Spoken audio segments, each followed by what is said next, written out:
আদর্শ আমরা আদর্শ শিক্ষক পরিষদের ইউনিট গঠন করতে পারি এবং ছাত্র অভিভাবক সকলকে সম্মিলিতভাবে আদর্শ শিক্ষকদের নেতৃত্বে যদি আমরা বৈষম্যহীন বাংলাদেশ গড়ার স্লোগান তুলতে পারি তাহলে আমাদের আর কারো কাছে দাবি তুলতে হবে না, অটোমেটিক দাবি পূরণ হবে ইনশাআল্লাহ।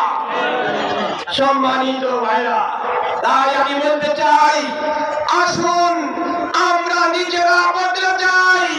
আমরা গত সরকারের কিনারত হয়ে নির্বাচনে তাদেরকে সহযোগিতা করেছিলাম। আগামী নির্বাচনে আমরা কারো ইশারা ইঙ্গিতে ব্যবহৃত হব না। আমরা মানবিক ন্যায় বিচার প্রতিষ্ঠা করে আমরা আমাদের দায়িত্ব পালন করে এদেশে একটি বৈষম্যহীন রাষ্ট্র সরকার গঠন করতে চাই। রাজি আছেন আপনারা?